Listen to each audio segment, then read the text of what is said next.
Secara bahasa, ilmu aswat merupakan ilmu yang membahas tentang bunyi. Sedangkan secara istilah, ilmu aswat merupakan cabang ilmu bahasa yang mengkaji bunyi-bunyi bahasa, kemudian proses terbentuknya bahasa dan perubahannya. Menurut Imam Suyuti menyebutkan kalau misalnya bahasa itu serangkaian suara yang digunakan orang dalam mengungkapkan sesuatu yang ingin dikehendakinya. Nah, kemudian ilmu aswat itu terbagi beberapa cabang. Nah, menurut para ahli linguistik, cabang ilmu aswat ini terbagi menjadi 3. Yang pertama itu ada ilmu aswat berdasarkan bunyi dan fungsinya. Di sini itu terbagi menjadi 2 bagian juga. Ada fonetik dan fonemik. Apa itu fonetik? Fonetik merupakan ilmu yang membahas bunyi bahasa dari sisi pembentukan dan pengucapannya saja tanpa melihat fungsi atau makna dalam suatu bahasa. Kemudian fonemik. Apa itu fonemik? Nah, fonemik itu ilmu yang mempelajari bunyi bahasa dengan memperhatikan bunyi bahasa dan maknanya. Nah, kemudian yang kedua itu ada ilmu aswat berdasarkan objek kajian bahasa. Di sini juga terbagi menjadi 2, yaitu ilmu bunyi deskriptif dan ilmu bunyi normatif. Dan yang ketiga adalah ilmu aswat berdasarkan perjalanan suara dalam berbicara. Di sini juga terbagi menjadi 3, yaitu ilmu aswat nutki. Nah, ilmu aswat nutki ini mempelajari suara-suara dari sisi artikulatoris dan psikologi. Kemudian ada ilmu aswat akuistik. Ilmu aswat akuistik ini mempelajari suara-suara dari fisika atau akuistiknya. Nah, yang terakhir itu ada ilmu aswat auditoris. Nah, kalau misalnya ilmu aswat auditoris ini mempelajari suara melalui pendengaran dan pengaruhnya. Kemudian, ilmu aswat ini mempunyai kedudukan yang sangat penting dalam kajian bahasa. Yang pertama itu, ilmu aswat ini memberikan penjelasan dalam pembelajaran sorof atau morfologi. Nah, setelah itu, ilmu aswat juga memberikan keterangan untuk pembelajaran nahwiyah. Nah, setelah itu ilmu aswat juga mempelajari makna dalam setiap kalimat. Dan ilmu aswat juga memberikan pemahaman untuk kajian leksikologi dan leksikografi. Jadi, ilmu aswat ini sangat penting. Nah, bukan cuma itu aja. Kita juga bisa belajar bagaimana cara pelafalannya, kemudian fungsi katanya, dan pembelajaran dalam suatu bahasa. Nah, kemudian di sini itu ada harokat. Apa sih harokat itu? Nah, harokat secara bahasa itu vokal. Nah, vokal ini bunyi yang dihasilkan dengan getar pintas suara tanpa penyempitan dalam saluran suara di atas glotis. Sedangkan menurut Kamal Bashar, harokat ini sifatnya membuat huruf dapat bergerak. Nah, terdengar seperti yang diucapkan. Nah, dengan kata lain, si vokal ini berperan sebagai unsur penggerak dalam artikulasi huruf.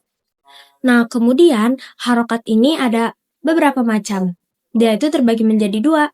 Yang pertama ada vokal pendek atau harokat yang pendek. Yang pertama itu fathah.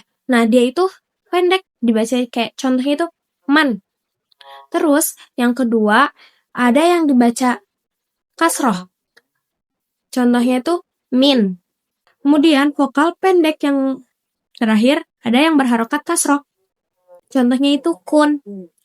Nah, selain vokal pendek, ada juga vokal panjang. Nah, vokal panjang juga terbagi menjadi 3. Yang pertama itu ada fathah panjang.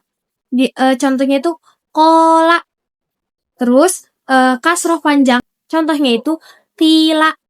Terus yang terakhir itu ada domah panjang. Contohnya itu nurun. Kemudian ada sifat huruf, makhrijul huruf, dan cara membacanya.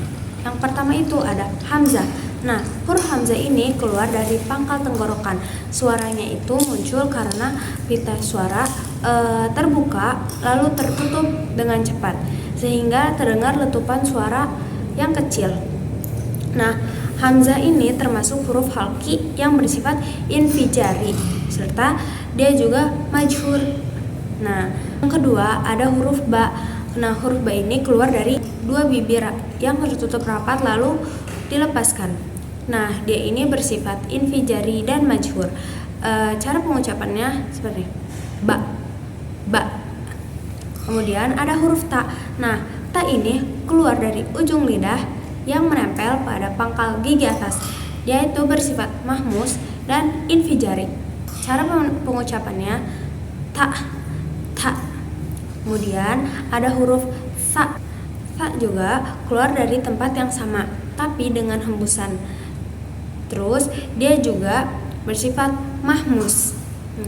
Cara pengucapannya itu sa, sa. Kemudian ada huruf ja. Nah, huruf ja itu keluar di tengah-tengah lidah dan langit-langit yang atas. Nah, huruf ini memiliki sifat yang majhur. Nah, suaranya itu gabungan letupan sama gesekan. Jadi cara pengucapannya seperti ini. Ja, ja. Kemudian ada huruf H. Nah, huruf H itu keluar dari tengah tenggorokan juga. Nah, tetapi dia itu ada hembusan udara yang lebih kuat dari huruf Ain. Terus dia juga bersifat mahmus. Cara pengucapannya itu H, H. Nah, setelah itu ada huruf Kh. Nah, huruf Kh ini keluar dari ujung tenggorokan juga. Tempatnya sama kayak huruf G, tapi suaranya lebih berhembus. Nah, Kh ini bersifat mahmus. Terus cara pengucapannya itu seperti ini. Kh, kh. Setelah itu ada huruf da. Nah, huruf da ini keluar dari tempat yang sama seperti huruf ta, tapi dia tidak berhembus. Nah, dia tuh bersifat majhur dan infijari. Cara pengucapannya itu seperti ini. Da, da. Kemudian ada huruf za. Nah, huruf za ini keluar dari ujung lidah yang menyentuh ujung gigi yang di depan atas. Nah, dia itu bersifat majhur.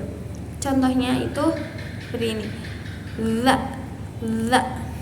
Kemudian ada huruf ro. Nah, ro ini keluar dari ujung lidah yang dekat gusi atas dengan sedikit getaran. Dia itu bersifat majhur. Cara pengucapannya itu ro, ro, ro.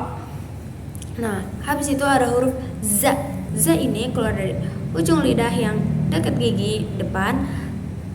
Terus dia juga bersifat majhur.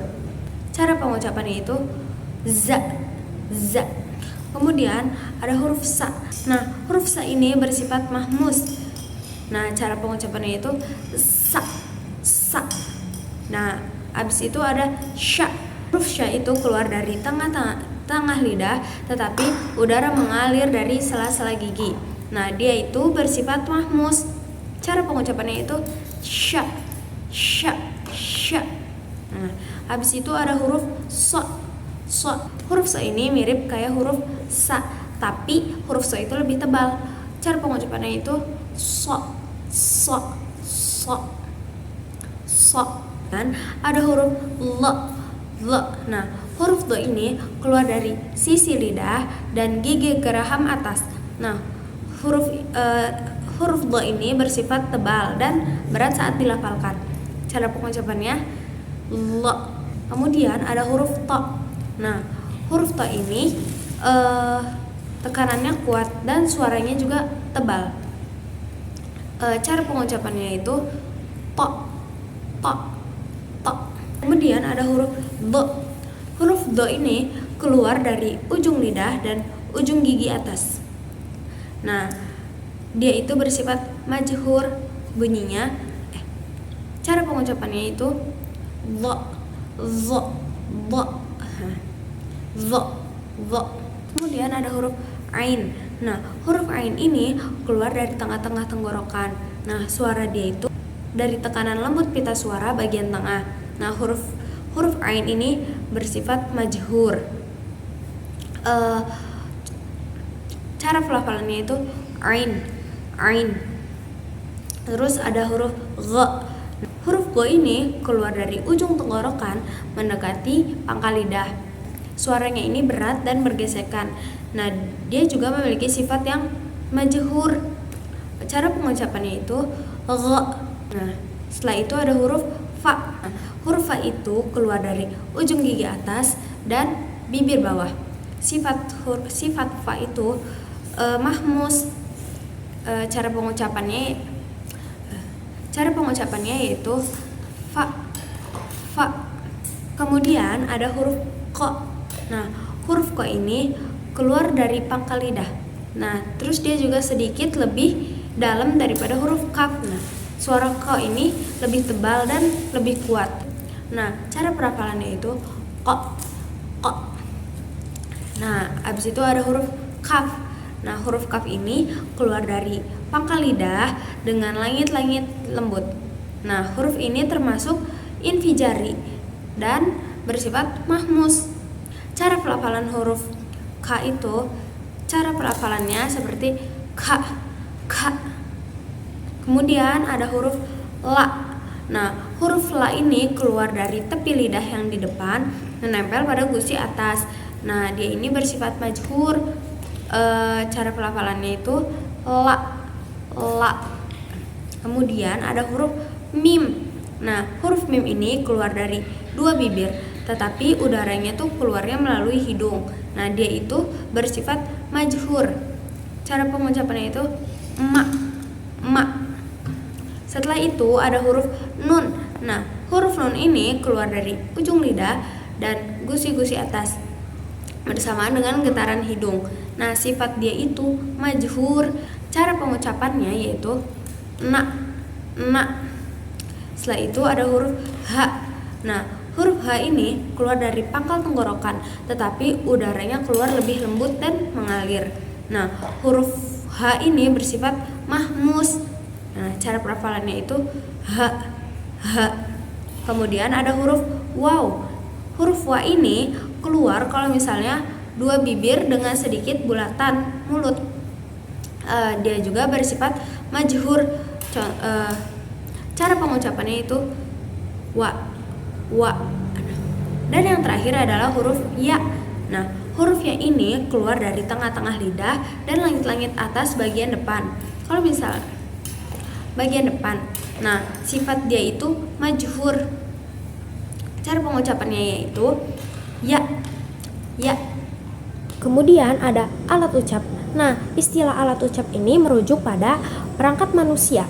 Ya, pada perangkat manusia yang terdapat dua bibir dan paru-paru. Nah, dua alat ini tuh sangat penting karena mereka itu menyebabkan terbentuknya suara. Nah, ada juga beberapa organ yang membuat terbentuknya suara. Yang pertama itu ada paru-paru. Nah, paru-paru ini bunyi dalam bahasa Indonesia dan bahasa Arab yang dihasilkan dari udara dan keluar dari paru-paru. Kemudian setelah dari paru-paru dia ke pipa udara. Nah, pipa udara ini saluran utama keluarnya udara yang dikeluarkan dari paru-paru menuju ke alat ucap. Nah, setelah melewati pipa udara, dia melewati tenggorokan. Nah, si tenggorokan ini merupakan makhraj dari beberapa bunyi dalam bahasa Arab. Nah, ada juga beberapa bunyi dalam bahasa Indonesia. Nah, dia ini berfungsi untuk mempengaruhi arus udara yang datangnya dari paru-paru. Kemudian, setelah dari tenggorokan itu, dia ke rongga di atas kerongkongan. Nah, si kerongkongan ini merupakan titik dengung yang bagian menguatkan bunyi setelah melewati di pita suara. Nah, setelah itu melewati pita suara di tenggorokan. Nah, setelah itu ada lidah. Lidah itu alat artikulasi utama. Nah, dia itu berperan penting dalam pembentukan bunyi bahasanya. Kemudian di atas lidah itu ada langit-langit mulut. Nah, si langit-langit mulut ini berfungsi sebagai tempat ketemunya udara dengan lidah. Nah, dia itu untuk membentuk bunyi berbagai bahasa. Kemudian ada gigi. Nah, gigi ini merupakan alat artikulasi yang membantu dalam pembentukan bunyi ketika si udara keluar dari rongga mulut. Dan yang terakhir itu ada bibir. Nah, bibir merupakan peran penting dalam membentukan bunyi dan pengucapan hurufnya secara jelas.